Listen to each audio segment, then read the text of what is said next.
Okay. Well, it's 10 o'clock, so I think we're going to go ahead and get started.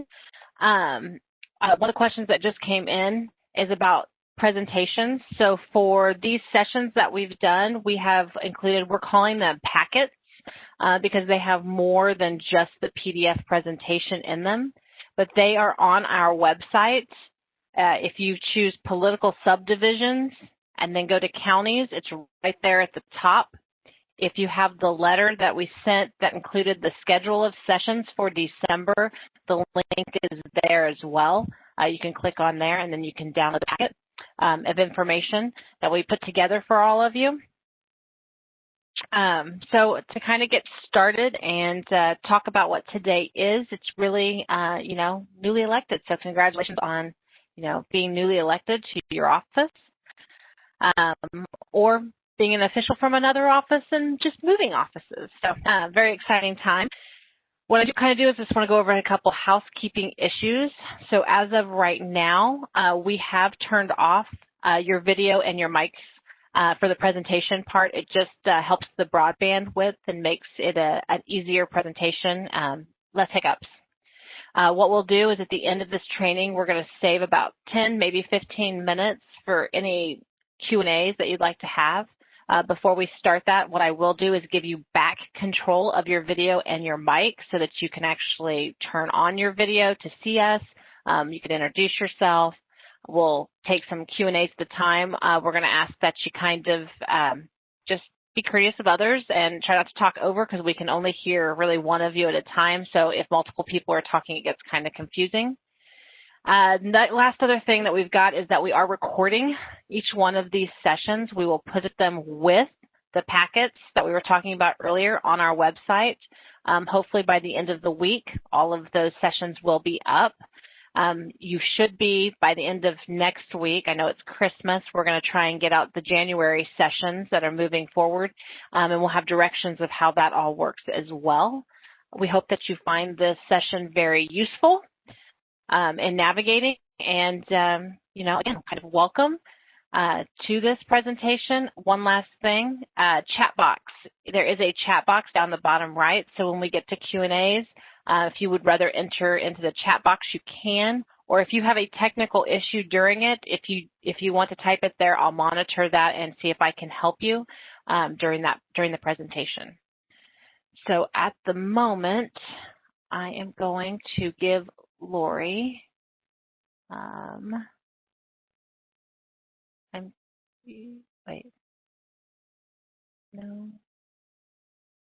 I'm going to give Lori control, and she's going to kind of get us started today. Okay, I guess I can share content now, so let's find the one I want to share, and I can't find it.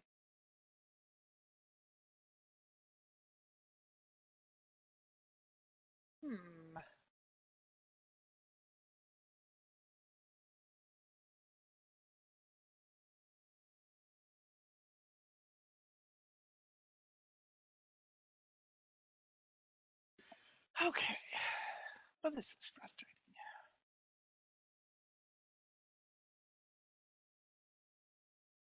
It's technology. Share the wrong one. Let's just close this one out for later. That's a yep. You shared the wrong one. I know, but it was the only one that would show up. Now I can't get back to us. I'm doing very well here. So. Oh, because you closed it, so stop sharing. Oh. Let me stop sharing. Okay, let me try to share now. See if it'll come up. Okay, are we seeing the right one? Yes. Yes, we are. Okay, cool.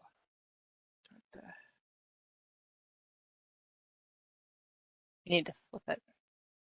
How do I do that? Go up to display settings. Oh. Yes. Just say swap. And then swap. Is it right now? It is right now. You're ready to go. I'm sorry. You have little boxes all. I have you in a box. Why do I have you in a box? I don't know. Did that help? There's one in the center. Sorry, guys. Bear with us for just a second. That one, and then there's one. No, I think you're good. The rest of them, I think, will be out of the way. Okay. All right. There we go. Good morning. Sorry for the technical delays. I am obviously not the technical person on this team, so bear with me on that.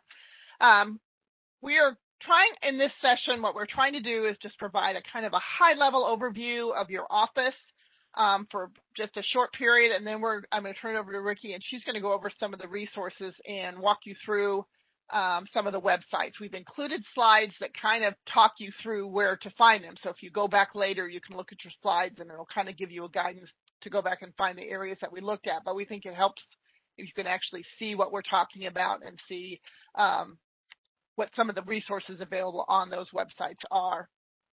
It is simply not possible for us to provide you with sufficient training in 1 hour or even in 1 day to prepare you for everything you are going to have to know for the next 4 years of being an auditor.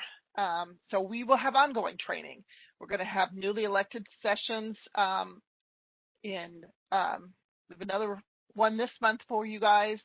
And then in January and February as well, we have some additional ones. If we feel that we need some, we can add even some additional newly elected as we go along.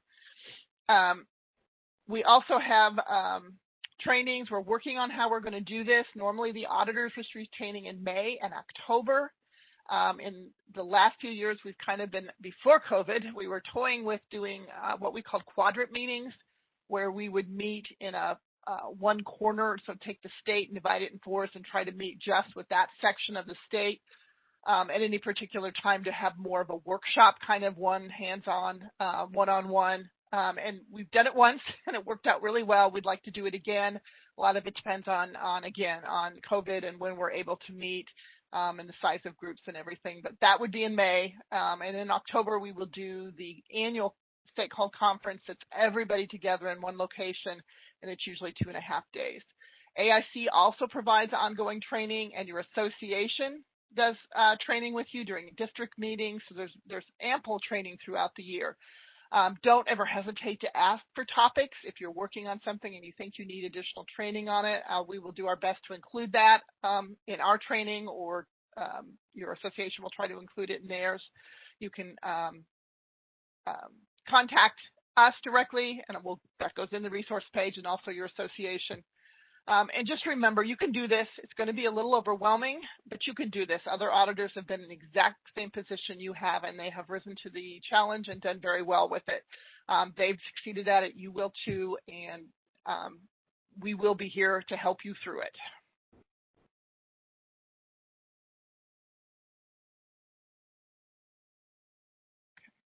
So the first question that we're asking is, what does an auditor actually do? What are your duties and responsibilities?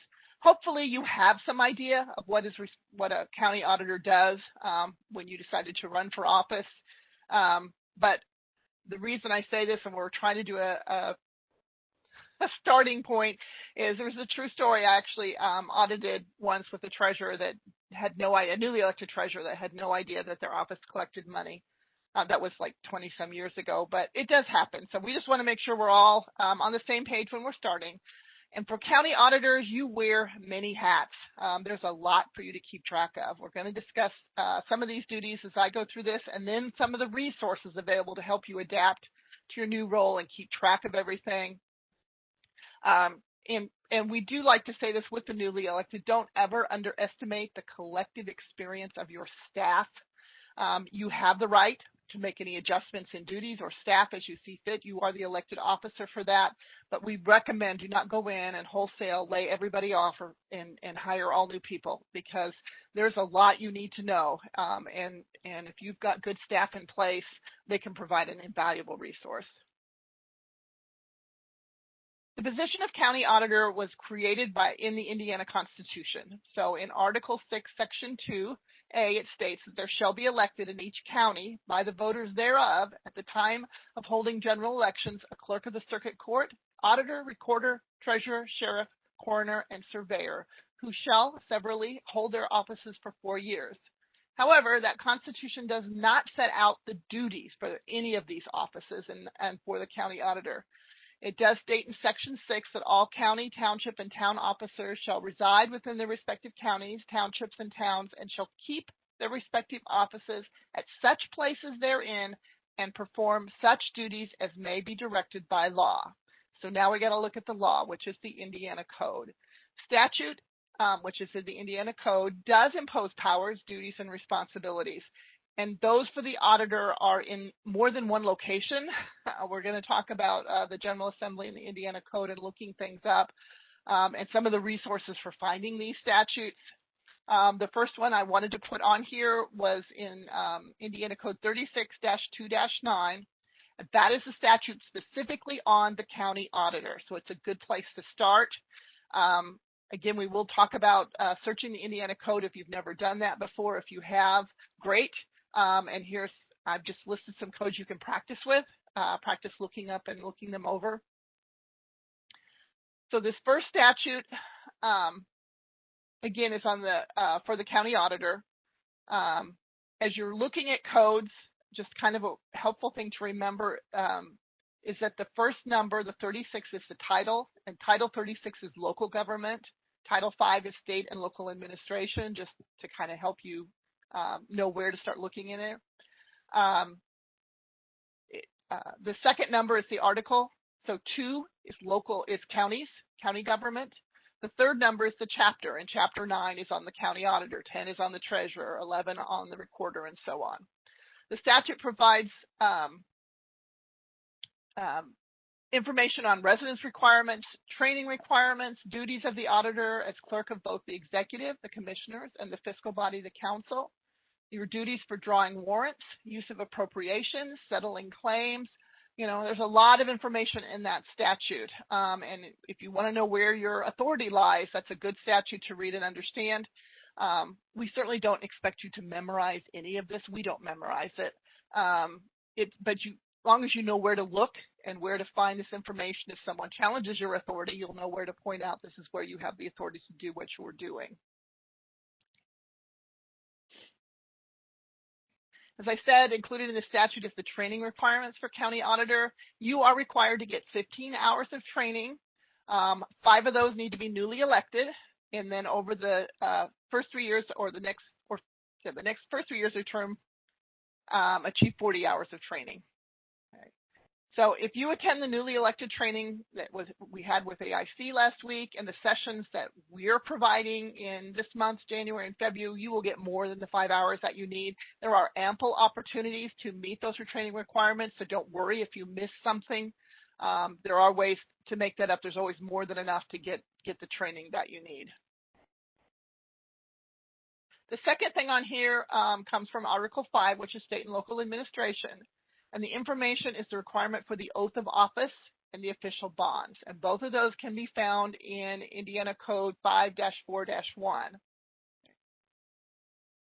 We're going to talk about this a little later, but knowing how your county administers the oath of office is very useful information to have, and especially during this COVID time, if there's any changes in how they're doing it, whether they do it in person, virtually,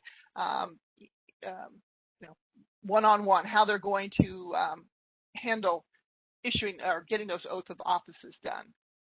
In addition, you need to have an official bond. Section 18 of this chapter specifies the amount of the bond, and for an auditor, it has to be a minimum of $30,000, but that's in the statute. Then when you have the bond, you are to record that with the recorder. Again, you want to contact your county to find out how they go about getting the bonds purchased and set in place. The recorder is the only exception. They do record their bonds with the clerk. In addition, there is an additional requirement for auditors that you are to receive a copy of everyone's recorded bond within the county that's required to, or bond within the county. And this is something that you're going to upload to Gateway, and we're going to go over that in the how-to training about maneuvering through Gateway. But it's something to note. All you're doing is providing a copy to the State Board of Accounts through that. But they are supposed to get you the copy. Each officer is to get you the copy. And this is only the county. You're not responsible for the schools or the towns or townships or anything else, just employees or officials of the county.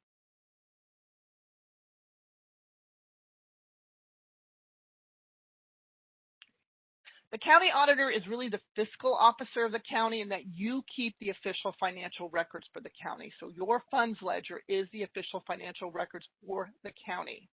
The county is unique, and the state is also set up this way, in that the fiscal responsibilities are split between the auditor and the treasurer. So the auditor maintains the official financial records, and the treasurer is the custodian of all the cash and investments in the county treasury. As to show an example that is different in cities and towns, the clerk treasurer or the controller both maintains the funds and has custody of the cash and investments. But for counties, it's split between those two offices. This means that the auditor and the treasurer's office must reconcile between the two offices, with both offices having responsibility for this reconcilement. We will be holding a session jointly with new auditors and new treasurers together to discuss this issue, but it's very important that you have those lines of communication open. We'll probably be saying that more than once this morning.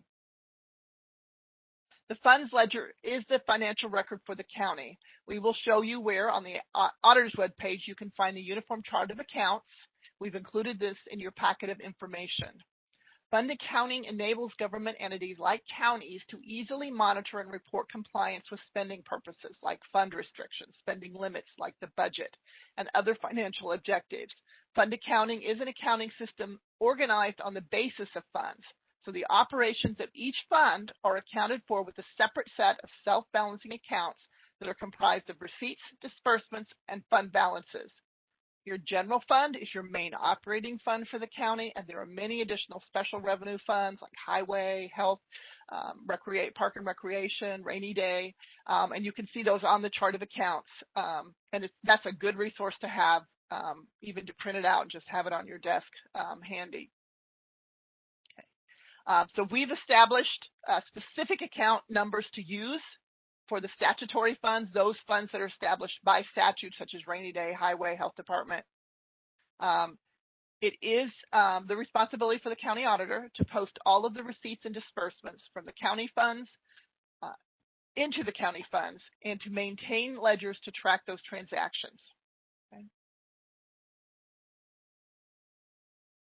So the receipts are collected and posted to the funds ledger by a receipting process, or quietus, you'll hear that term, while the actual cash and checks received are taken to the treasurer for deposit.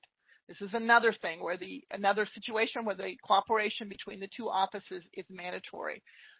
We will have training on this as well when we talk to both offices together. Departments, your local departments will collect fees and fines and other costs within their offices and remit those to the county auditor for posting and to the treasurer for deposit. You will also receive electronic payments from the state and federal government for grants and other distributions. These must also get recorded into that funds ledger. The auditor is responsible for auditing all claims against the county funds and turning those claims over to the governing boards for approval. Normally, your governing board is your commissioners, board of commissioners, but there are some things such as drainage board or redevelopment commission that also approve claims. Once a claim has been approved, the auditor will prepare warrants for payment. This is the second process, or third process now, that requires cooperation between the auditor and the treasurer's office. The county claims also include payroll claims, so you're going to be in charge of those payroll claims. Your county may have an HR department, or they may outsource the calculation of payroll checks. However, as auditor, you are responsible for the accuracy of those claims and the posting of those claims to the funds ledger. Property tax is a main source of revenue for local government units, although now local income tax are also a large source, and those are distributed through the state. But for property taxes, the county is tasked with the assessment, billing, collection, and settlement of the property taxes. And settlement is the distribution of the property taxes collected to the county and all the other taxing units within the counties, like cities, towns, schools, townships. And here again is another process that requires cooperation between the auditor, the treasurer, and in this case also the assessor. The auditor of state will be providing training on settlement, so you're going to have more training on this. We just want you to be aware of these processes. So I said you will be working with the Auditor of State's office on settlement, and over time you're going to receive additional treatment from the Auditor of State and her staff. The auditor is usually tasked with assisting the council in collecting information for the budget process, and you'll be working with the Department of Local Government Finance, or DLGF, for that work. You're going to have additional training with them on budgets. You are usually the first contact for our field staff when we come in to audit the county. Most counties are audited annually. If you are a county that does not have debt or has not expended more than $750,000 in federal grants in 1 year, or you don't have some other high risk,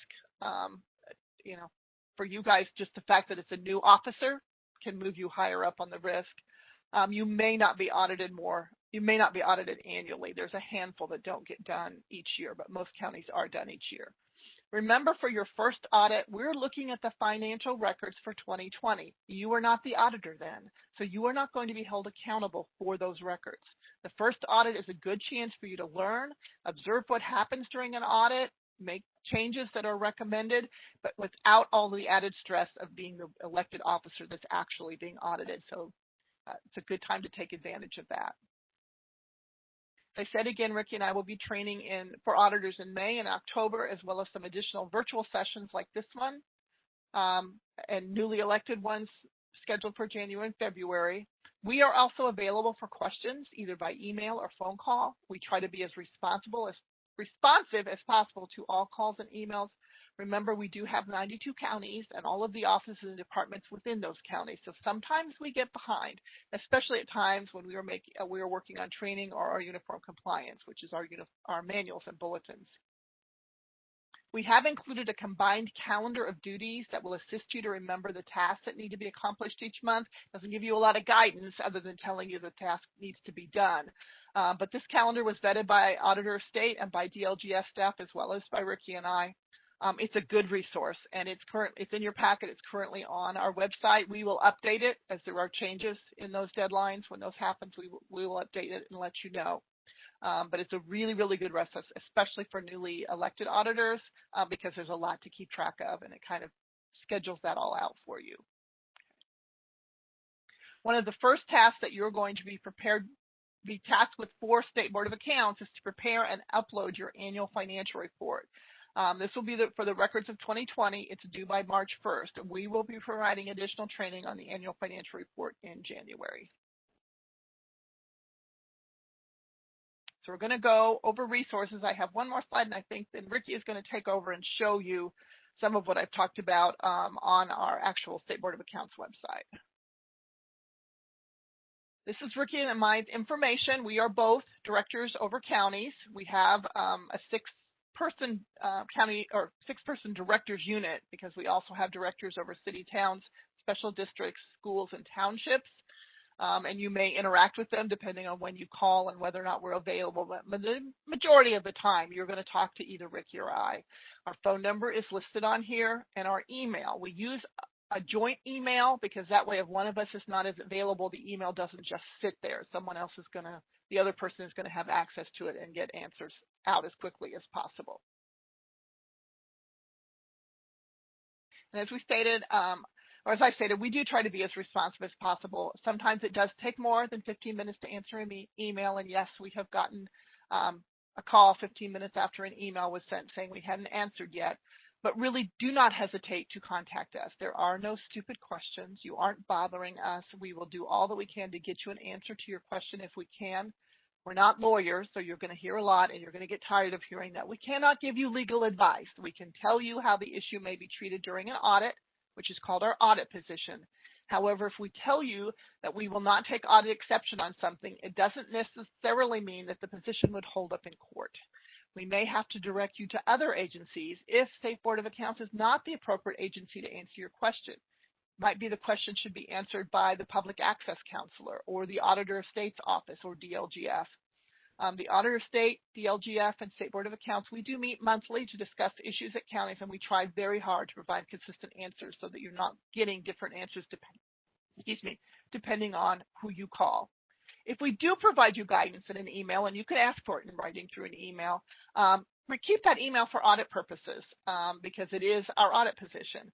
Also, all uniform guidance, directives, the manuals, and the bulletins support your accounting and your compliance. Any comments that your county receives have to be based on the state statute or the uniform compliance, a grant agreement, or your local county ordinances and policies. And with that, I am going to stop sharing, I hope, and turn it over to Ricky. To me. Let's see, where's the turning over button? I took it. Oh, cool. I like that. Okay. So, like Lori said, it's going to, I shouldn't say the rest, next few slides. There's a couple slides we're going to come back to. Give you kind of a step-by-step direction on how to navigate some of the web pages, but I really just wanted to kind of take a second and actually just show them to you. Bring them up on the screen, and let's kind of take a look. I want to share screen too. Let me know when it's up if you would, Lori. It's up. Okay, so this is the State Board of Accounts website. On the presentation itself, if you've printed that out, it does have our website there. So if you click on that link to our home page. This page in itself is very important just because right now with COVID being what it is, we are issuing memos and information and directives. In all honesty, as a side note, I'm kind of curious if we've reached the that we've done more memos and stuff this year than ever. I think we have. I'm not 100% sure, but maybe. But if you scroll down on the page, you can kind of see that right here, these are where we've been listing them. And we also have some additional information here. So if something comes up when you get in office, because COVID will still be here January 1st, and you need anything, here's a really good resource to kind of start with, or call Lori and I, and we'll work you through it, okay? On this homepage, another good thing is audit reports. So you hear us talk about coming in and doing the audit, and that we issue these reports. Well, where do you find these reports? So this big blue screen right here has your audit reports. It allows you to search for them. So if you click on that link, hopefully it'll go quickly. You might bear with me. It brings you up to our search engine for audit report filings. You can, we use it all the time if you call in and you're looking for something. So if you're looking for your county, you could select county. And then we're just going to do Adams because they're number one on the list. And it's going to bring up all of Adams County's audits. These are all public documents, so your citizens to look up this way too, and are able to view these audit reports. So just kind of a handy thing. If you're looking for findings, they're going to be inside your supplemental report. The opinions and your financial statements are going to be in the financial report. In this case, it says non-federal, meaning it was not a federal audit. But if it does say federal, there's just a little bit more information because it was a federal audit. Again, just for your information, if you want to play around with it, that's just really kind of what this is for, just to show you how. Okay, so that's kind of the home page. What I really want to show you is that on our website, we actually have pages for the auditor. So to get there, you can do it in two ways. There's a drop down here that has political subdivisions, or you can also click up here, okay? Both take you to the same place. You just pick counties. Okay, earlier when I was talking about the packets that you have and anything that we're going to put on for this newly elected are right up here at the top. I told you guys earlier that we were going to put it in presentations and training. We actually had to change that last minute. We have done kind of a new website update, and it wouldn't let them put it the way I wanted it to look inside presentations and trainings. So we just stuck it at the top, maybe make it a little bit easier for you to find. But once you're here, you want to actually navigate to the auditor page. This is the page that's going to have most of the information that you're going to need. Okay, so, sorry, I've got like 3 things up. All right, so right here on the auditor page, the first thing you see is Lori and Lori's name and my name, and that's the number to get a hold of us, okay, as Lori showed on the other slide. But right underneath it, and it's kind of difficult to see, we have this to subscribe to our email list. Please sign up on this page. I am going to click it because this is very important. We have just switched over. You guys came in at kind of an interesting time to an eGov delivery system. When we want to send out a memo to all of you or some information, we use this eGov delivery, but it's a subscription-based. So what you would do is you would come in, you will sign up here. You just, basic information, your name, what county you're from, the name of your unit, what position, if you're the auditor, an email, and then you can choose which ones, which subscriptions you need. I would say choose really what you need. We don't send out a weekly memo, but you also don't want an inbox full of stuff that you're not really even concerned about. Whether, if we send something out to the clerks, it may really not pertain to you. So just kind of choose wisely. But we really need you to do this as soon as you possibly can, because we do send out information, and sometimes it will not allow us to add you. If you have ever been on a subscriber list through the state and you have unsubscribed, it could be, different agencies use the same thing. It kind of locks your email and doesn't allow us to put you back in because you said you wanted out. So you have to actually go in and add yourself. So if you would, take a second at some point and please sign up for that. We don't want you to miss out on any information. Okay. So kind of as you scroll down here a little bit, the calendar of duties that we included in your packet is really linked right up here at the top. So if you click on the link, it'll bring it up. We do, like Lori said, update these things, and when we update them, we update the link. We don't really resend out any information, but it's just all kind of handled right there. This kind of section is called Hot Topics. So anything that's a major topic at the time or something we're getting a lot of questions on or something very new, we will stick up in that area so that it kind of draws your attention. So you can kind of take a look at there. Lori also talked about the overview and chart of accounts. The chart of accounts is extremely important for the auditor. So we did include that in your packet as well, but if you click the little arrow to the right, it will drop it down, and here they are. So when we go to update them, and we do try to update them yearly for any changes that occur, if we update them here. So make sure you click and let them know. If it's a big change to the chart of accounts, Lori and I will let you know that that change has occurred. We would never just change something and not tell you. Okay, so we will give some, an update about that, whether it would be in a bulletin article or using the eGov delivery system. Okay, you can all of these have arrows that drop down. I'm not really going to go over the CAP right now because it kind of gets involved, but internal control standards, we kind of touched on that last week with AIC if you were tuning in.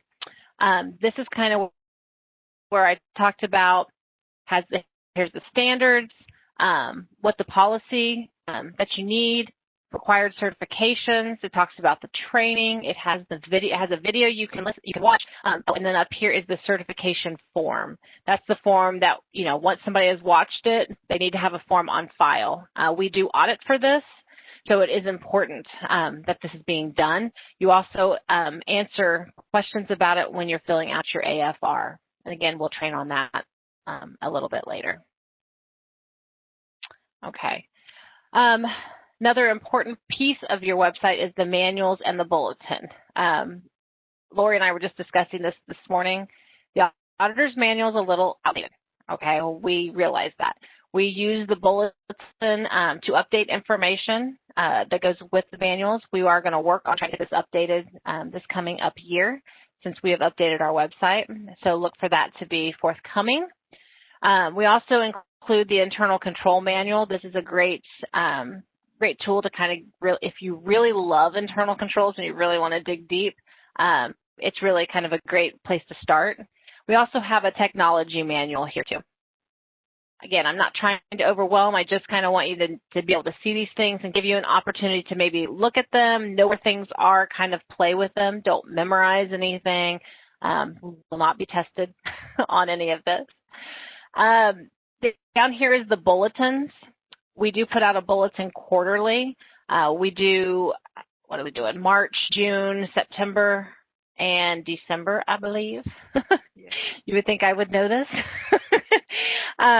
So sometimes we put out special bulletins if something comes up, if there's been some, legislative changes in July. We'll put one of those out.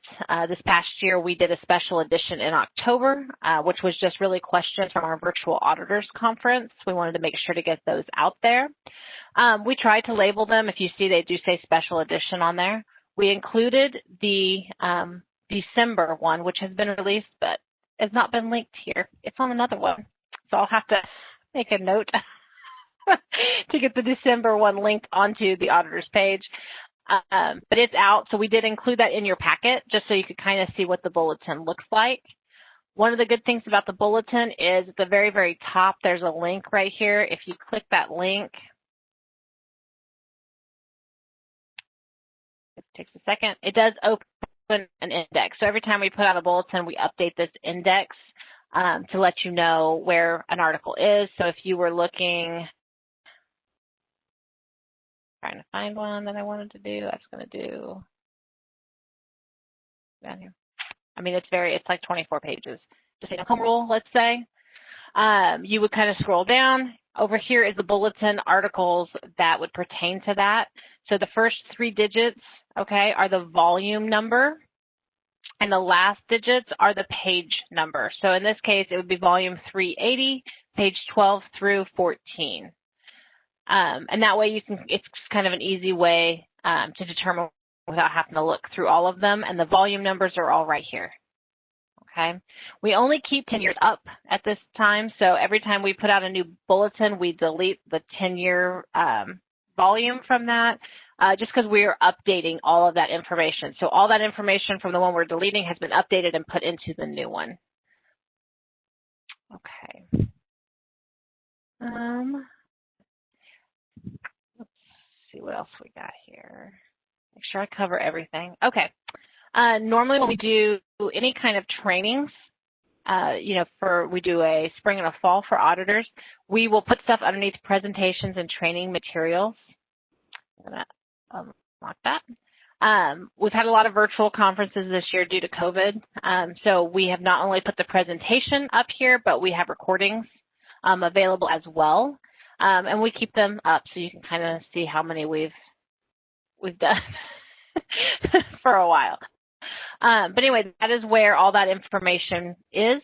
We also have a link here to our YouTube channel. So any recordings like the one we're making right now will be placed on our YouTube channel. And then these recordings here are just links from that YouTube channel so that you can go back, and these are all available to you to watch at any time. Resources, this is just in different departments, agencies like Auditor of State, just give you a place to navigate if it's not something that we do. Indiana codes, these top ones here are really the most common codes that we really look for.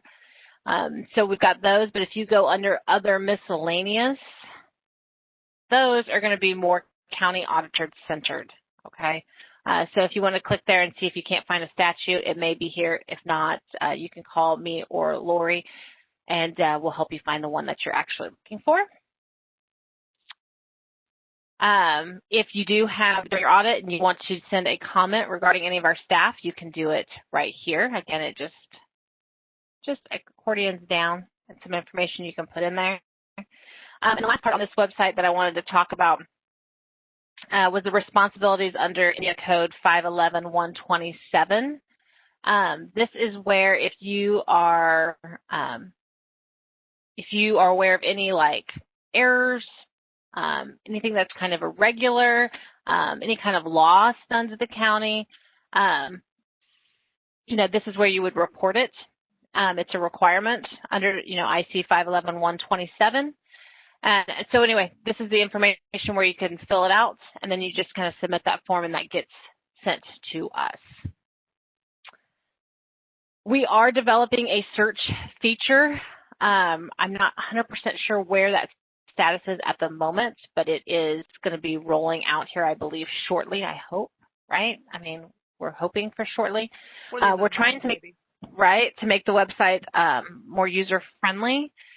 So we're turning things into topical references. Our bulletins have already kind of have a topical form. We're trying to get that search engine working for you guys. And as that rolls out, we will have more information as that goes forward. So you guys kind of came in at a good time with the resources as they are. And if you need help finding anything on the website, again, Lori and I are just a phone call away. I am going to try and do these other ones fairly quickly. Okay, so let me close here. Let's move to Gateway. This is a really great site for you to play with. What I'm just going to do right now is just the public site. We are going to get really in depth in what you're uploading, what it is, big overview at the end of this week, and then in January we're going to come back and bring you all in separately and do how do you upload these things for your office. But just for today, this is the public site. It's really a great resource. I would just suggest you go here, search for reports.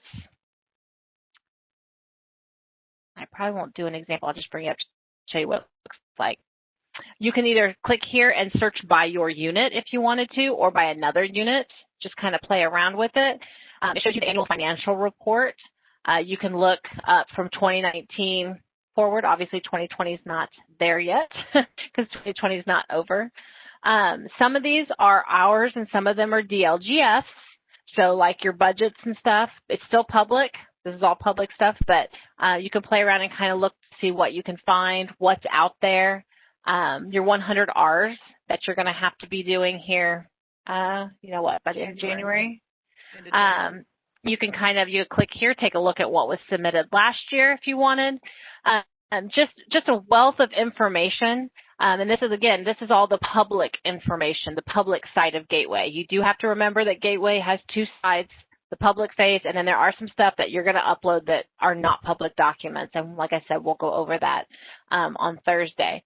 But we just kind of take the chance to look around it, play with it, find out where things are, because seriously, this information is so valuable and you will use it all the time. Okay. The next one I really want to kind of talk about is, and hold on, my little thing went in the way. Can I close that tab that way? Oh, I can. Okay. So the next thing we have is the General Assembly website. This is the one where it can be overwhelming at times, but don't let it be. It's just a resource. I don't memorize them at all. Lori's got a wealth of memory of these, so a lot of times I'll say, hey, Lori, what's the statute for? So she's my good resource that I use if I'm not sure off the top of my head. But if I'm sitting at my desk, I always go here. Again, the best thing to do is to use the top. At least that's how I typically use it. So if you were wanting to look, let's say, at the auditors, let's go to this one. I put it 92. Yeah, 92 won't work. Yeah. See, look, I already messed it up. I got too happy, and I didn't, I'm surprised I haven't come back with an error yet.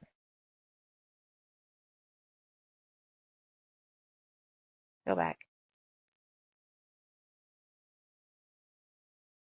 See, I made a mistake, and then my whole computer says, I don't like it. Can I just go here? Stop. Okay. If it comes up, I can show you. But if you would have put that in correctly, user error here, it would have brought up the statute on the residence and terms of office for the auditor. See, oh snap! It doesn't like what I did. Not at all. Okay, here we go. It's because mine loads a little funny because I am working off a hotspot, so sometimes it takes it a second to get there when we're talking about the Indiana code. So I'm not going to like sit here and wait on forever. But anyway, this is where you would kind of look around for those. If you wanted to look at new legislation that's proposed in bills, you can kind of go up to the top here, and you can look at the Senate and House bills, and it's not even going to let me let me get there. So in numerical order by topic, okay? Again, call us. We can walk you through it. It doesn't like me right now, and I just totally closed the other one. But I have it saved. Two more I want to quickly touch on. I know I'm going over, and I'm so sorry. Is the AIC website. They have their own website. This isn't us. This is them. But I kind of just wanted to, we put it in here so that you would know where it is. So you could kind of take a look around their website. Again, it's a good resource. And then you also have your Indiana Auditors Association website. So you can take a look around it and see if it can provide you with some information that could be useful for you. All right, I am going to somehow, there we go, stop sharing. I'm going to hand it back over to Lori because I do want to have time for questions if we can. I know we're running. Okay.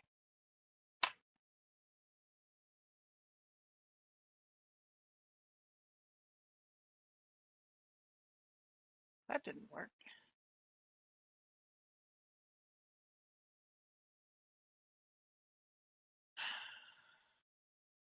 Does it show anything? Because mine's not showing anything. Yes, it's just not presenting. Okay, well, I try it again.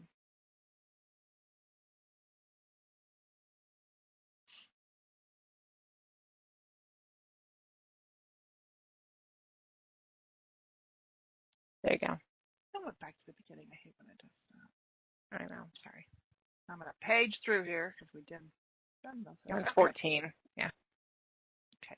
I'm going to go over this really, really quickly just so that you're aware of it. Of course, you're aware of COVID. Everybody's aware of COVID.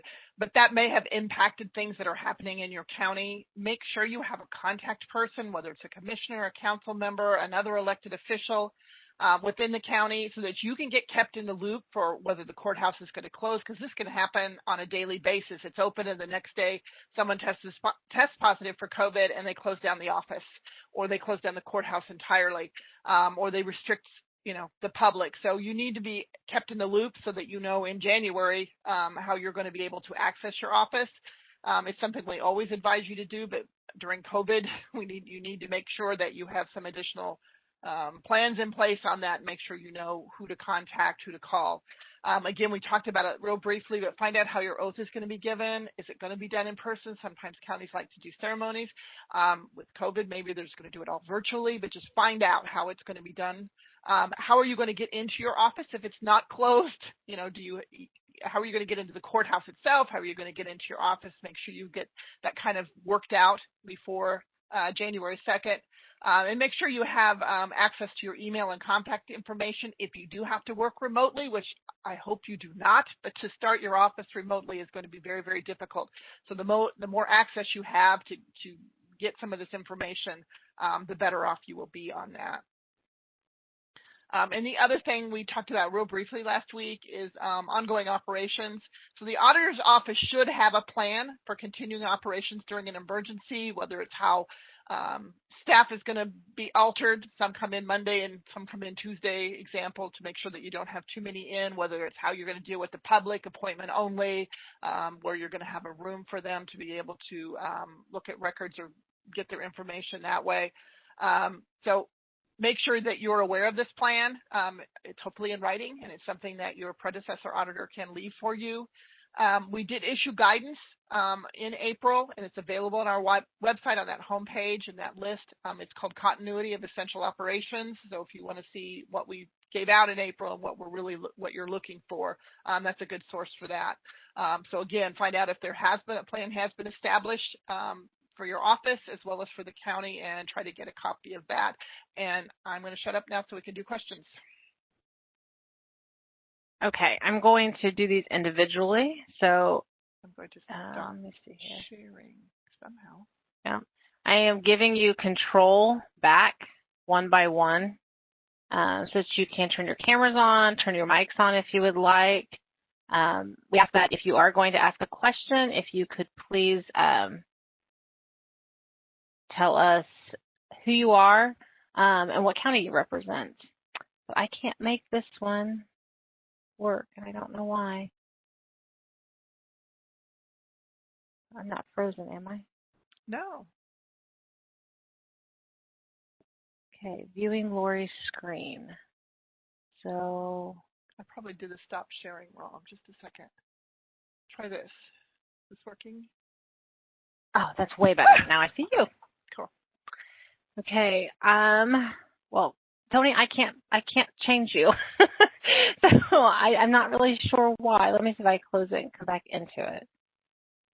But if any of you guys would like to ask us any questions, well, I can unmute him, but I can unmute, but I can't change. Or you just want to say hi, introduce yourself to us for a second. That would be, you know, something kind of nice to do. You don't have to show us your face if you don't want to. Hello, I'm Mike Luciani, Boone County Auditor-elect. Welcome, Mike. Thank you. Thank you, Nikki. Anybody else?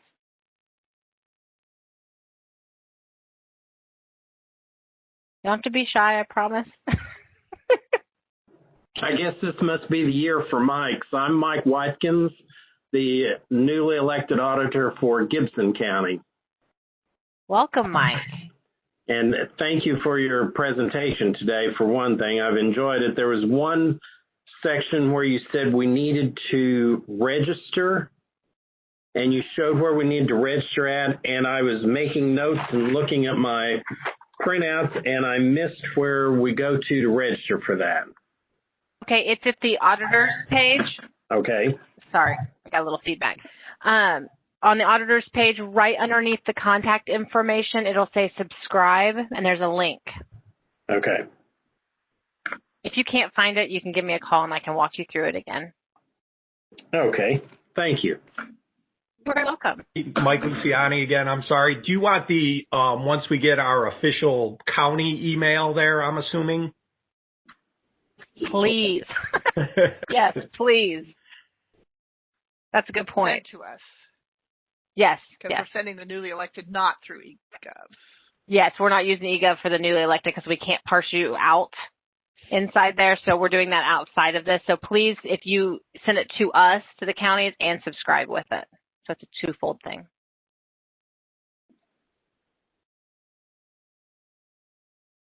Anybody else? Hello, Brenda Furry, Vermilion County. Hi, Brenda.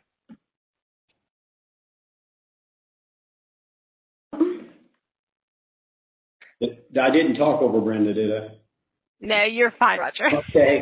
I am Roger Hurt. I'm the current Jackson County Treasurer. I'm the newly elected auditor for Jackson County.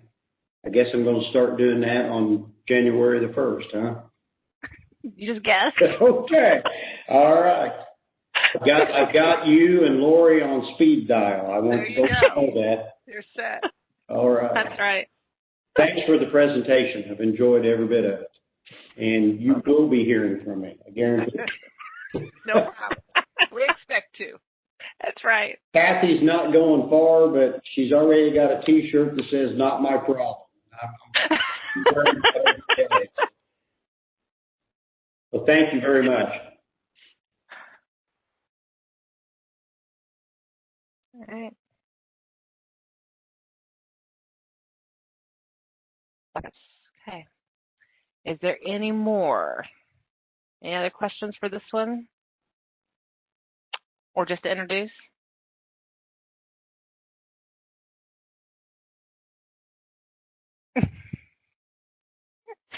Which is okay. Okay. Well, we really do appreciate you guys tuning in for this one. At 11 o'clock, here in about 6 minutes, we should have treasurers that are starting to join in, newly elected. We're going to have Kim Diller from AOS and Wes Bennett from DLGF step in, and we're going to kind of talk about the roles of our agencies, just to kind of give you a short overview. So stay with us. You know, if you need to take a second for a break, we will start promptly at 11.